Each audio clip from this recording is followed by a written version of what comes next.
Hey, it's my first solo adventure, and this time I'm going from Alaska all the way to South America. And if I don't die, Argentina.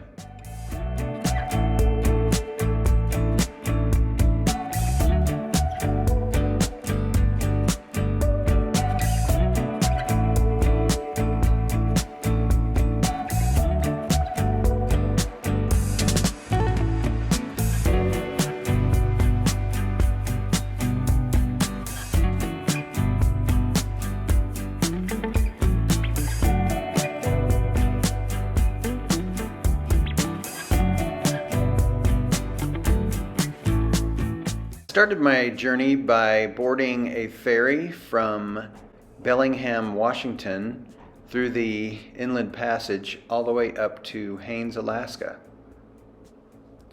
The boat was really wonderful. It gave me a chance to unwind and sort of plan my trip better. My brother Evan joined me, and it was really just spectacular weather with lots of whale sightings. The restaurants and everything on the boat was super reasonable, and I really enjoyed that part of the trip. Good way to gear up for the big scary stuff ahead. As I was getting off the boat, I was pretty full of anxiety, and I had been anticipating this for a long time, and I thought, oh my gosh, I'm going out into the wilderness all by myself, and my nerves were pretty frazzled.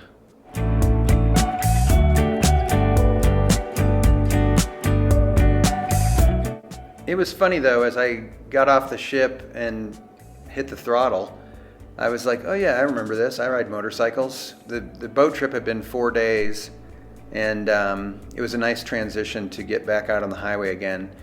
And when I thought I was going to be totally nervous, things didn't really go that way. I had perfect weather and rode for a ways and then crossed into Canada, and it felt like I was in the Sound of Music. It was just glorious scenery as far as you could see in every direction. There were occasionally big piles of poop on the side of the road, and when I took my boot to one of those and kicked it apart, it was full of hair. Eek! So that means bears.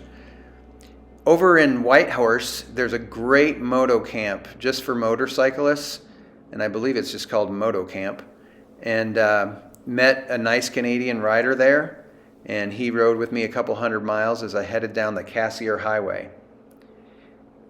Canada and Alaska are really spectacular because, unlike the United States, it's mostly wilderness with little pockets of civilization here and there. So it's not strip mall after strip mall like there is in so much of the US. And it was really great to be in a different setting like that. I had hoped to see caribou and some things like that because my original plan was to go up to Dead Horse and Prudhoe Bay, but when I was on the boat, I looked at the map and I just didn't have time.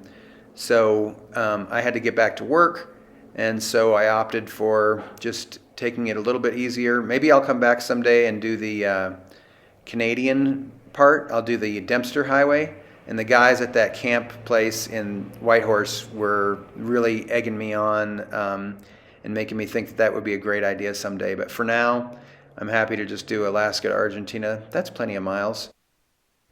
Not that long ago, the Glaciers Highway had large sections of unpaved road, but when I was there, there was really only a couple miles. And other than when it was raining and crossing some of the metal graded bridges, it was really, for the most part, pretty easy. I didn't see caribou, but I did see 7 black bears and 1 grizzly bear in British Columbia. One night I was planning on camping at Mezzadine campground, but they had had some problems with the bear, so I had to get a truck stop kind of container ship hotel. This is the road that goes from Stewart, BC to Hyder, Alaska, and it is a beautiful one. You start seeing glaciers alongside the road, and after Hyder, you go up to Salmon Glacier, and it is spectacular.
I did ride with another guy for a little while. His name was Brock Gill, and he was riding 50 states in 50 days.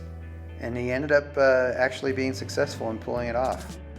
So I met him on his brief time in Alaska. It was great riding with Brock. He's quite the drone pilot, and he got some great footage, but I did mine here, and that Salmon Glacier is a massive one. But it was really good to enjoy that with somebody else.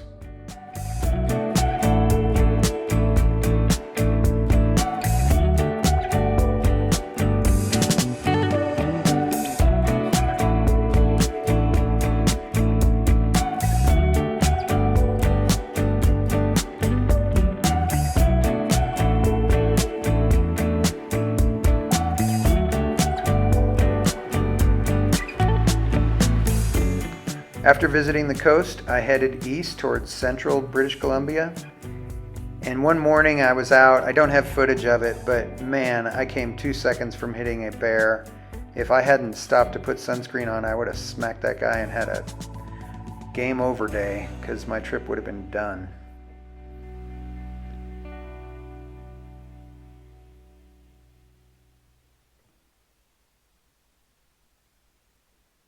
When you come up to the Canadian Rockies, it is just a wall of mountains. They are so dramatic, so huge, and this is where I started to see a lot more motorcyclists.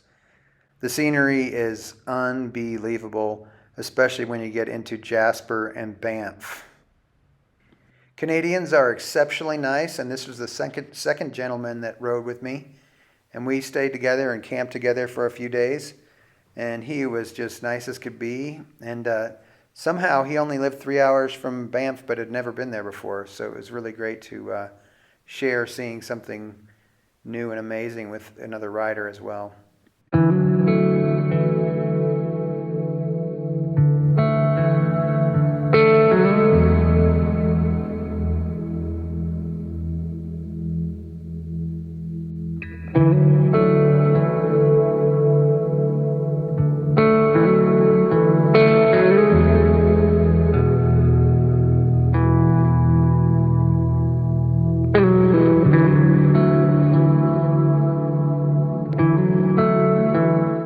The color of the water makes you do a double take. It is crazy, kind of aquamarine colored.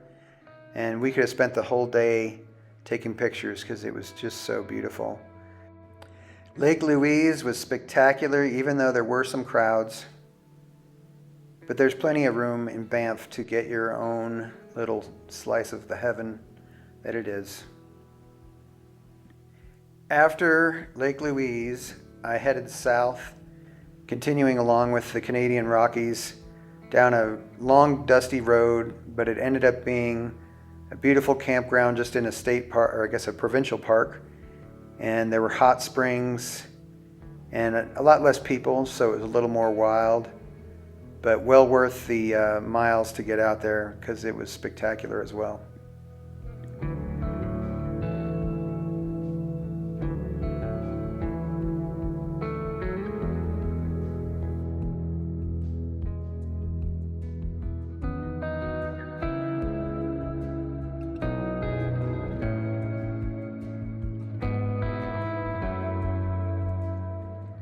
I went for a dip in White Swan Lake, and I really wished I had a mask and snorkel.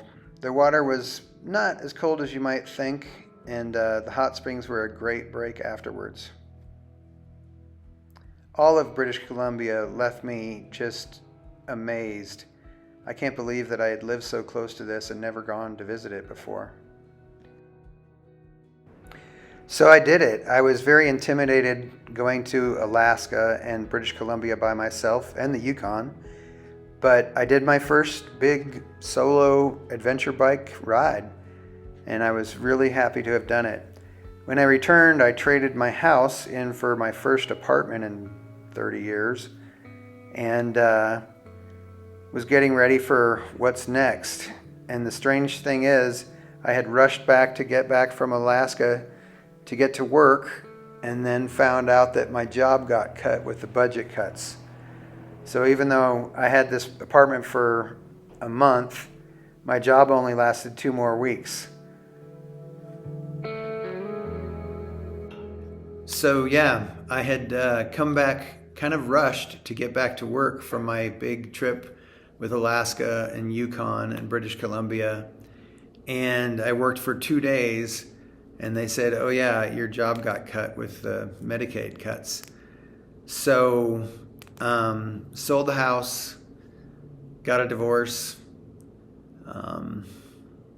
and now I was renting an apartment for a month. And I started thinking, like, don't have a job, don't have a house, don't have a wife. What else can I do? And the bigger plan got hatched in my head.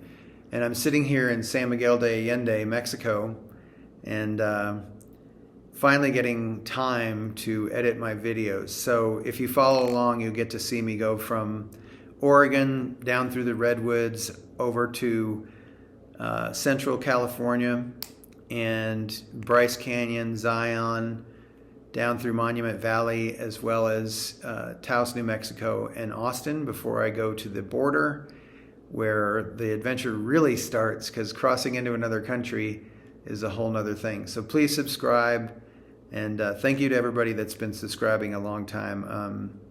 I've been through a lot of changes in the last year, and the best thing I can figure is, you can, when you go through a lot of loss, you can sit around and feel sorry for yourself, or you can keep on having adventures.